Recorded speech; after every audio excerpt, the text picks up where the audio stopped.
Namaste and welcome to another episode of the Bharatvaarta Weekly. I'm Roshan Cariappa. I have with me Abhishek Paul and Nirav Kanodra to run you through the news and events of the week that was. Quite an eventful week, I should say. There was the unfortunate case of a bomb blast that rocked one of Bangalore's famous eateries, the Rameshwaram Cafe, yesterday. Government of India has approved three new semiconductor plants.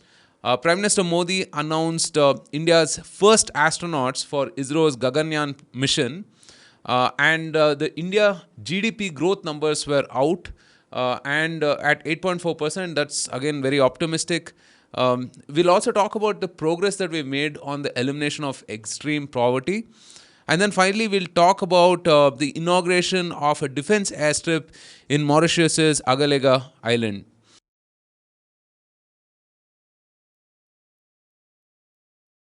Well, a lot to cover today, Abhishek and Nirav, but we'll start with some light stuff. What do you make of all of the festive sort of atmosphere around Anant Ambani's wedding in Jamnagar? I think it makes a fantastic case for India as a wedding destination, right, Nirav?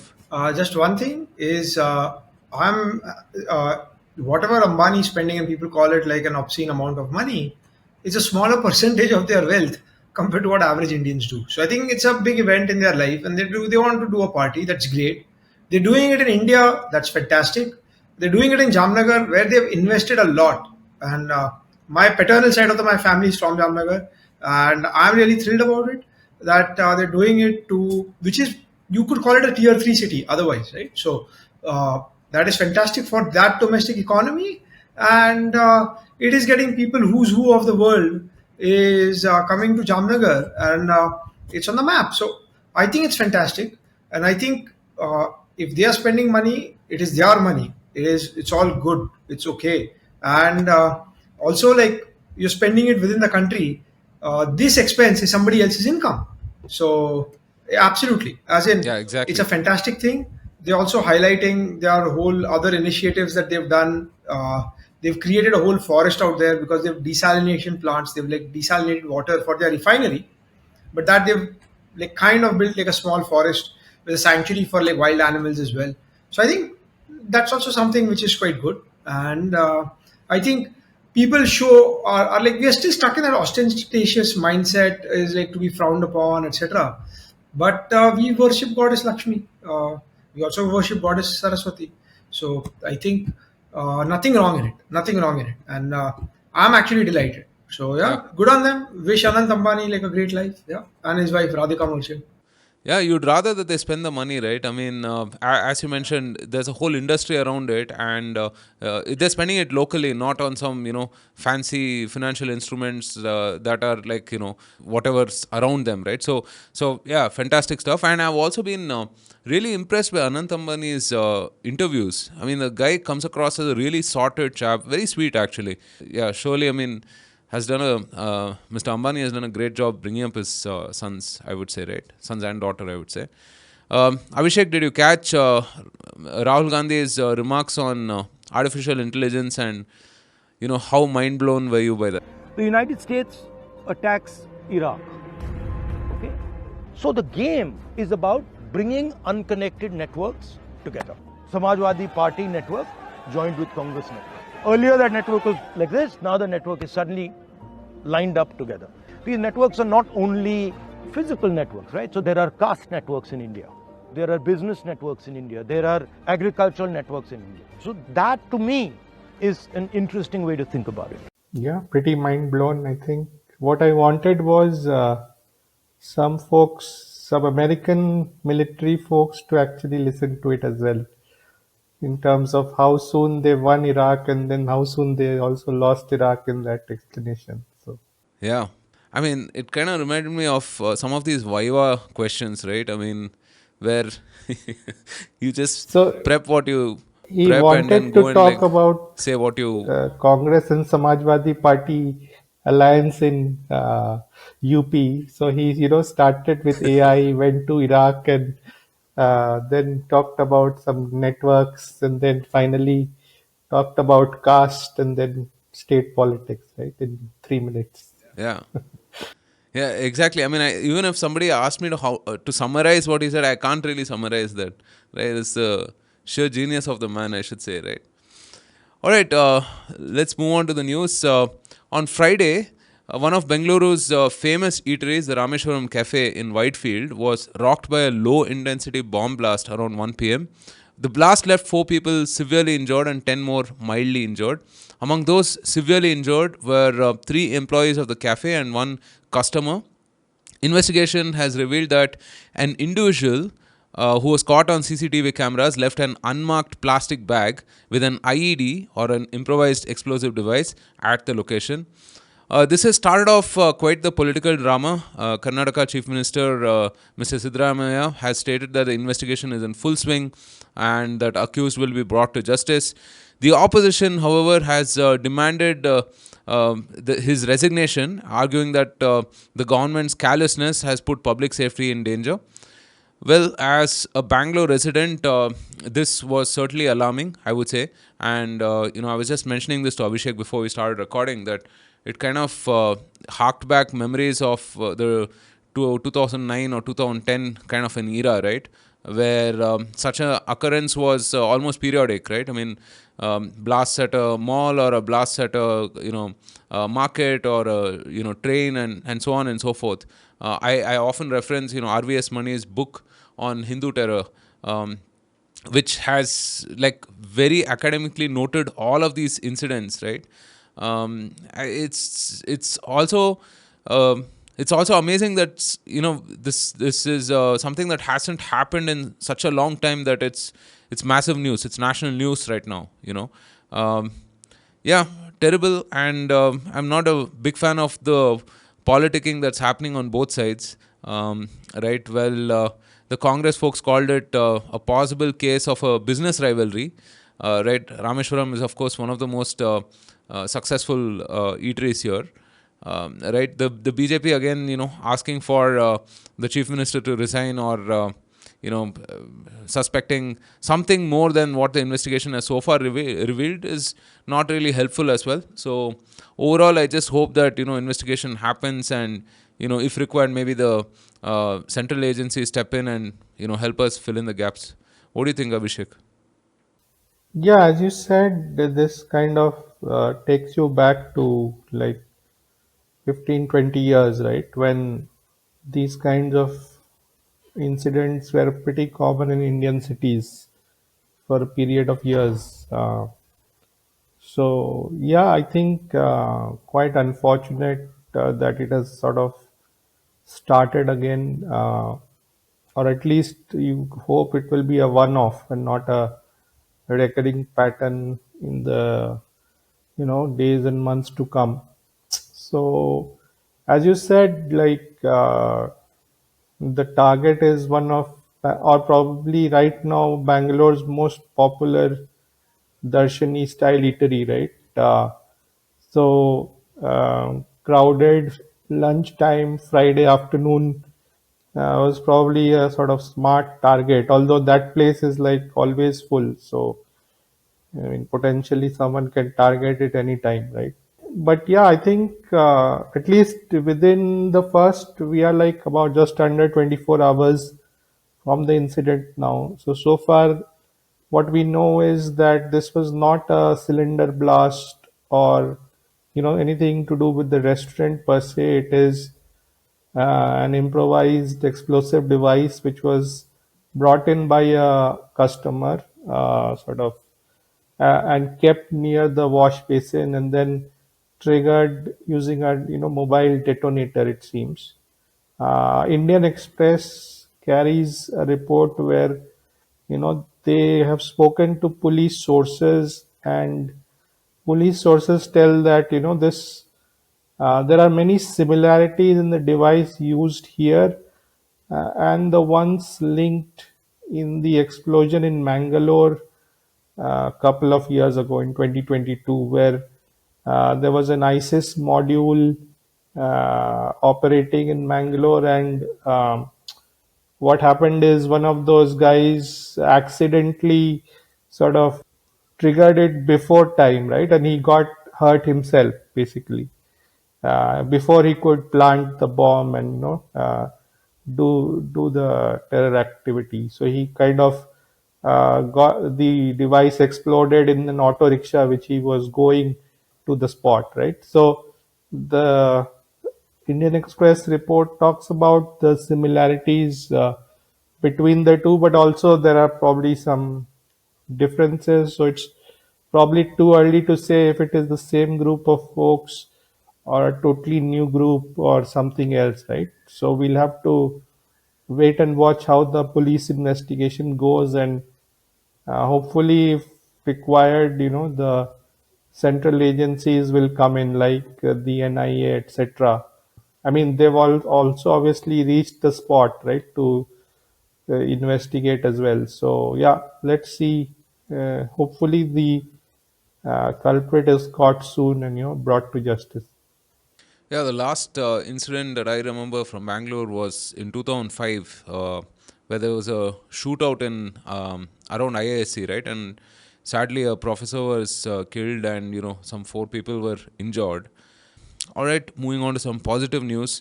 On 29th, the government of India took a big leap towards its semiconductor mission by approving three brand new fabricator plants to be set up in the country. Two of the three new plants will be set up by the Tata Group, one in Gujarat and another one in Assam. And the other, by CG Power, will be in Gujarat's Sanand. Tata's plants will be built in partnership with Taiwan's PSMC, or Power Chip Semiconductor Manufacturing Corporation. The value of investments from these plants is around 1.3 lakh crores and will generate an employment of over 26,000 in direct jobs and well over 100,000 in indirect employment. The Union Minister of Electronics and Technology, Mr. Rajiv Chandrasekhar, said on Thursday that the government was examining another proposal for a chip plant by Israel's Tower Semiconductor worth about $11 billion. Well, Nirav, this is the absolute first line of defense in terms of Atmanirbharta, right? I mean, we speak about various other things. I think this is a very core integral part of that, right? Semiconductors go into pretty much any electronic device that we use. Yeah, so positive stuff. Oh, yeah, massively, massively. So one thing is, see, this is very, very complimentary for India and especially Taiwan. So Taiwan has geopolitical risks. Taiwan is in the high-tech semiconductors. It's like the most advanced nation. Korea is second. I'm like a little upset.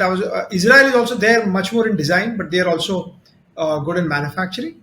And I'm upset like Korea hasn't yet put in any plants yet. I was hoping for that.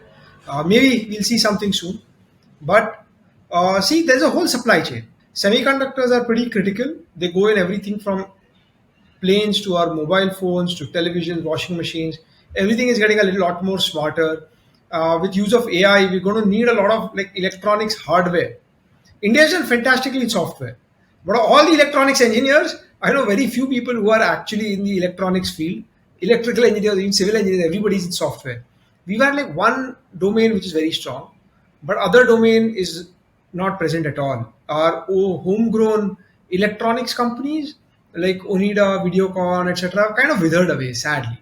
I'm really glad that we are having this. So see, we could start off. Earlier, people said, "Oh, we are only doing assembly in PLIs." Yes. Oh, we are not making the 3 nanometer chips which TSMC is going to make in Taiwan and Arizona. Big deal. There is a lot of low-hanging fruit. India has a lot of labor, skilled as well as unskilled. This gives a great number of jobs. We have a lot of land which is not being as productively used. So one is the two sites in Gujarat. I wanted to comment on that. So one is Dholera, which has been created as a special economic zone between Ahmedabad and Bhavnagar. It's pretty near the coast. That is a nice one. Sanand is near where the earlier Tata Nano and a few auto companies were there. So now you're going to have a big skilled labor pool. Electronics also need a lot of water. So probably Assam has been chosen with Brahmaputra. Also in these locations, it's a commercial decision. They also look at availability of labor or land regulations or governments which they feel will be stable, including the state governments. You don't want flip-flops. So that is fantastic. And this helps add value to the whole value chain. India gets part of the whole electronics supply chain. Israel as well, if they put it in, that'll be fantastic. India needs more allies. A lot of companies like Taiwanese companies like Foxconn do a lot of assembly work, etc. in China. They've moved a bit to India. Now you're getting the semiconductor manufacturing companies also coming in. Though I think the plant in Assam and the other plant in Gujarat, they're going to also be more of the low end electronics. So there's a little bit of people who want to complain for the sake of complaining, but we go one step at a time. It's a big step, it's a big leap from where we were not doing anything. And people don't realize this. India's trade deficit is actually more in electronic imports from China than like oil imports from Middle East plus Russia. So, if we can produce a bit more, again, there are people who will complain, what is the point? We are importing some components from China and then we are making the electronics. But that means at least those 26,000 jobs are in India instead of those 26,000 jobs being in China. And once we upskill, there'll be people who learn a lot. That creates a culture. I think all of East Asian countries, they've really developed well, having a backbone of manufacturing, having a backbone, a society which values discipline, values quality control. This will seep into all our other sectors of life. A lot of times, I don't know the Kannada word, I know the Hindi word. There is the whole attitude, hota hai, chalta hai. It's okay, it can be done. You can cut corners. Slight quality is bad, it's okay. You know, that cannot work in the high end semiconductor world, right? So if we get more manufacturing, I think it's a big step forward. And all of these are like decade long projects with time horizons, right? So it is absolutely fantastic. It's like one of the most positive news that has come out in the recent times. We had the unfortunate Vedanta Foxconn pulling out. That was quite upsetting. So hopefully this actual investments happen, and in 2-3 years we see us producing and the output coming out. No, 100% agree with you. So I work in SaaS, right, software as a service, and I can tell you like it's taken us maybe 30 or 40 years to get where we are right now, where we're building world class products right out of here, right, and you can trace it back to the Infis and the TCSs and the Wipros taking up some quality work or something on the back end, producing these ERPs, etc. So on and so forth, right? And then getting to a point where we're building product companies out of India, right? So I think this journey to actually producing IP stuff will obviously take time. So this is a wonderful start in that regard. All right, on to some geopolitics now. Last week, Prime Minister Narendra Modi, along with the Prime Minister of Mauritius, Mr. Pravind Jugnauth, jointly inaugurated the new airstrip and St. James Jetty at Agalega Island in Mauritius via video conference. The airstrip furthers India's plans for a military base in Agalega Islands to monitor and counterbalance China's growing presence in the Indian Ocean region. The jetty will facilitate operation of India's fleet of Boeing P-8I maritime surveillance planes, which can conduct anti-submarine and anti-surface warfare. Abhishek, this is welcome, right? Greater cooperation with our neighbors, especially around the Indian Ocean region. Yeah, I think one thing we should note is that officially New Delhi, India tells that the facilities maintained for the purpose of helping Mauritius enhance its, maritime security capabilities. So we don't outright call it an Indian military base in Mauritius, etc. Right? Obviously, there was some lot of controversy in Mauritius, where local people and opposition parties were protesting against this, saying that the government is becoming too pro-India and giving away their sovereignty. So basically, there are a lot of confidentiality clauses between India and Mauritius, which sort of keeps the true end use, let's say, secret for this base. But what is public is obviously that India and Mauritius will now be sort of cooperating on space purposes from this facility, right? But as you said, ultimately it is important piece in India to gain some strategic edge against China in the Indian Ocean region. But as I said, there is a plan for the launch of Earth observation satellite there and so on. So space will also be one of the purposes of the India-Mauritius cooperation around these facilities. Yeah. Well, speaking of that, Prime Minister Modi announced the names of the four astronauts who will fly to low Earth orbit as part of the ISRO's Gaganyaan mission. The mission will be the first crewed Indian space mission and is expected to launch sometime in 2025. Group Captain Prashant Balakrishnan Nair, Group Captain Angad Pratap, Group Captain Ajit Krishnan, and Wing Commander Subhanshu Shukla have been selected to be astronauts on India's first crewed mission to space. Later on Wednesday, Prime Minister Modi virtually laid the foundation stone for a rocket launch complex at Kulasekarapattinam, a town 55 kilometers south of Thoothukudi in Tamil Nadu. This launch pad is being built in anticipation of an increase in the number of rocket and satellite launches in the upcoming years.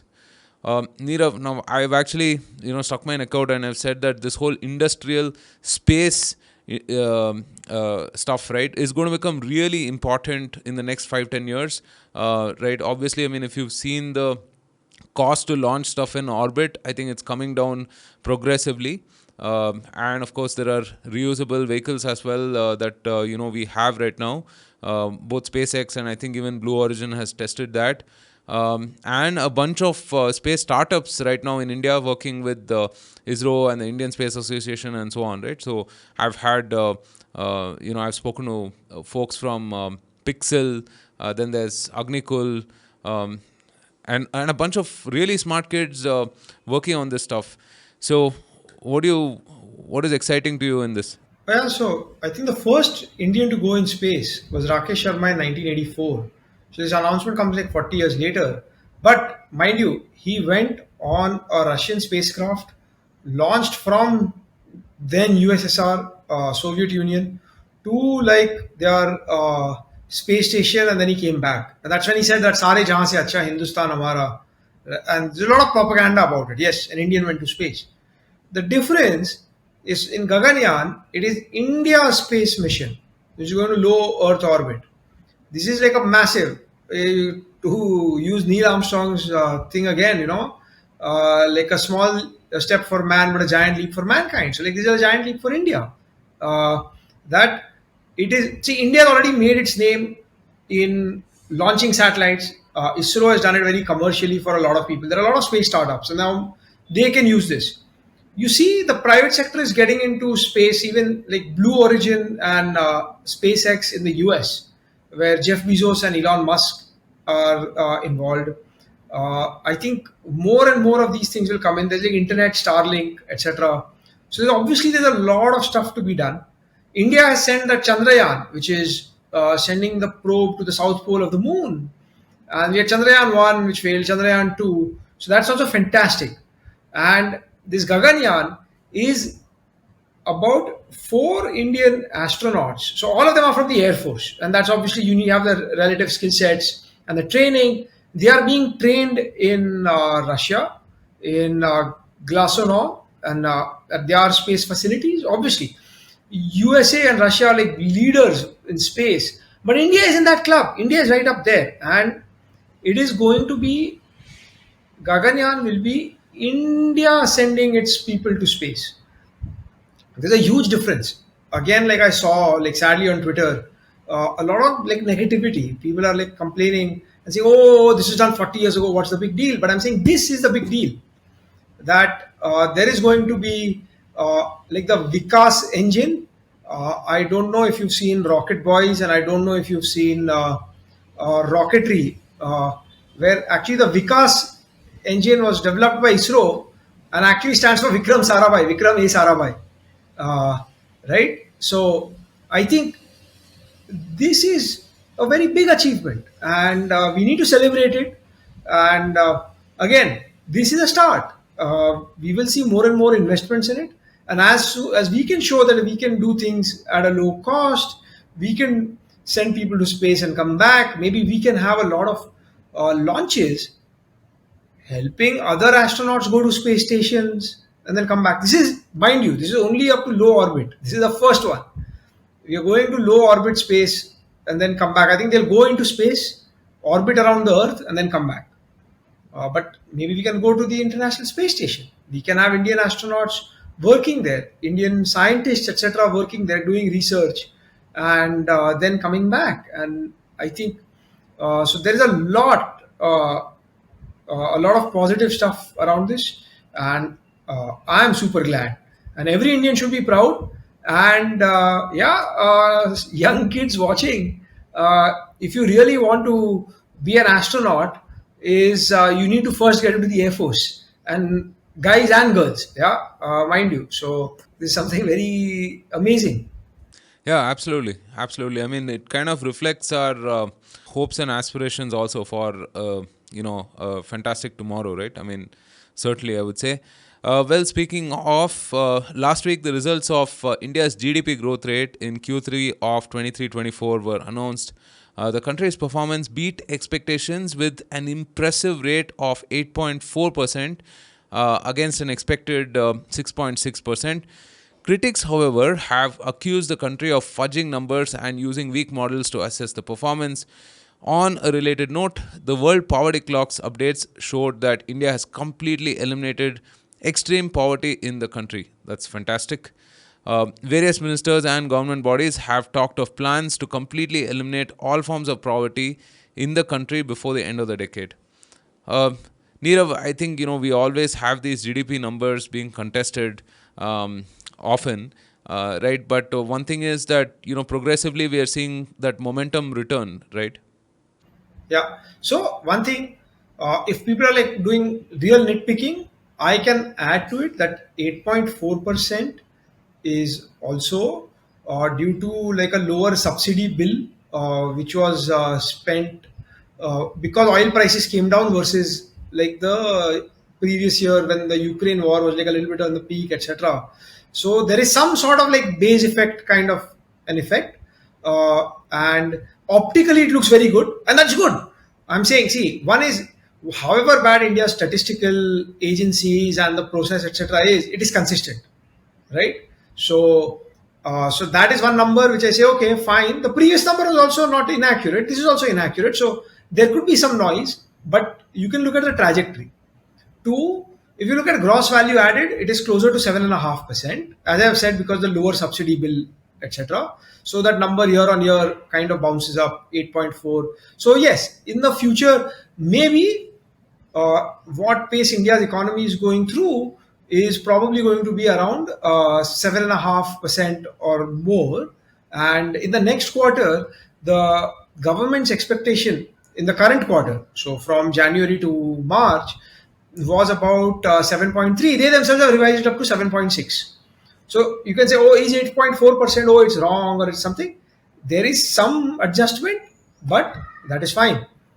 The beauty is, once we start assuming that this is what we want, this is going to revive animal spirits. People are going to be more confident about their own employment, and not by fudging number. This is some oil prices came down everywhere. Fantastic, right? It helps India. So it's maybe a one-off thing. So maybe not replicable quarter after quarter and year after year.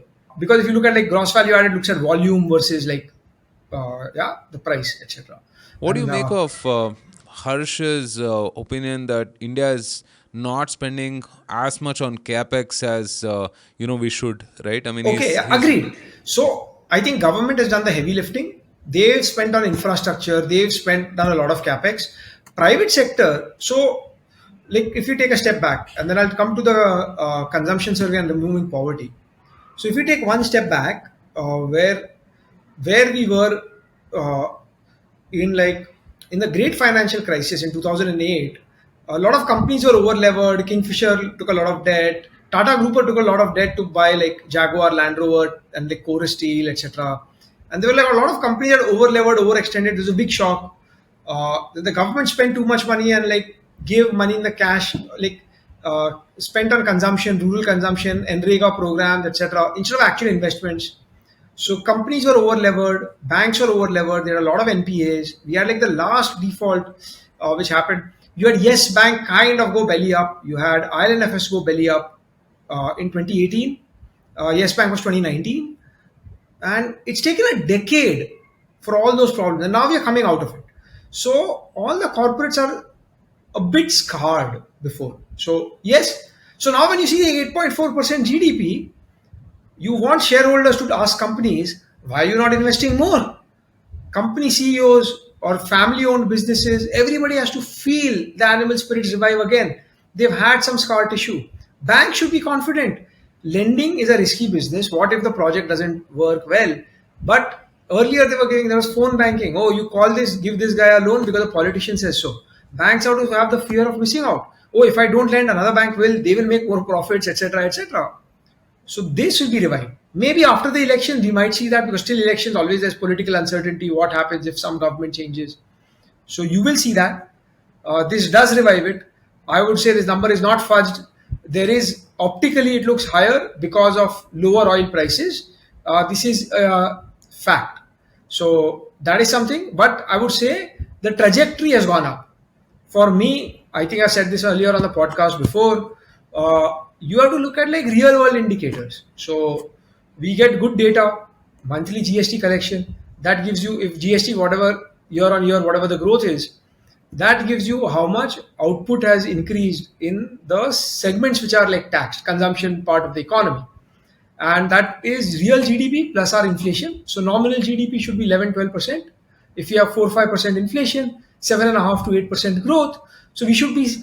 So our budget actually assumes a 11% increase, or 10.5 to 11% increase in nominal GDP, and 12% increase in tax collections, because the things which are like growing faster are taxed at a higher rate, whereas agriculture, etc., is not taxed. So, but yes, so these are budget assumptions. That means if we keep growing faster, actually we might get higher tax collections, which either allows the government to spend more or borrow less. Fantastic. That is why our fiscal deficit was low. So what I'm saying is, if we were going at a path at around 7%, now 7.5 to 8% is very much possible without things getting much more expensive, etc. So it is very positive news. Obviously, if we see a slight slowdown, there will be people again who will say, oh, see, we've come down from 8.4 to 7.6% to 7.7%. But you should ignore those people.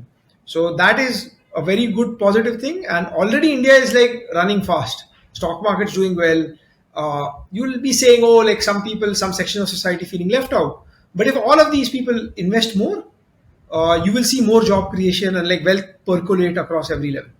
Now coming to the second part, which you said like wealth, how do we say that poverty has been removed? So RBI and the government of India, they do like a periodic survey, like every 10 years. So they've done one, actually this is after 11-12 years, everything got delayed due to COVID, is the household consumption survey. And they ask people how much do they spend on food, or how much is on cereals. So dal, rice and wheat, versus how much is for vegetables or meat or like eggs, fruits, how much do they spend on education, etc. So what has happened is, you've seen a very high increase in both rural and urban consumption. There's been a big positive effect due to the free food scheme, which 2/3 of India takes right now. Because you are getting, or earlier you were getting 2 rupees a kilo, now you get like some amount at 0 rupees a kilo. This money is now can be spent on other things. So you are going to buy more vegetables, or more eggs, more meat, more fish. So more nutrients, more fruits. You can use that money a little bit more for education. You can use that money for upgrading from a bicycle to a motorcycle or whatever. This is a direct cash handout. So what this has done is, like, abject starvation is like not an issue at all for anybody in the country. I believe there's a lot of people kind of misusing it. Maybe it's going to far too many more people than it should be. But that is an error. That's the side of error. I'm happy. It's okay. If more subsidies are going here, it's fine. Eventually we'll get there, rather than too less and human life being lost because of this. So imperfect as it may be, it is still consistent and it is showing the signal which we are anecdotally observing. So that's another very positive thing. Yeah, that's fantastic. I mean, I think the pie is getting larger, right? And so I mean, we're able to fund a lot of things that can tangibly impact folks on the ground for sure, right? So fantastic. And I think maybe we should perhaps do a deep dive on India economy, sort of a state of an economy, kind of a thing. Maybe a podcast or a couple of podcasts down the line. So. All right, folks, that's it from us on the Bharatvaarta Weekly. If you tuned in to see all of this content, don't forget to like, share, and subscribe. And if you're a new visitor, follow and subscribe to our platform to stay updated. And if you're returning, do rate and review us also on the podcast platforms. So this week, we're going to have a conversation with Vijay Chadda, who goes by the Twitter handle @Center of Right. I had an interesting conversation with him on politics and policy and so on. So look forward to that. Otherwise, from Abhishek, Nirav and myself, thank you so much for joining us. Do stay safe, take care.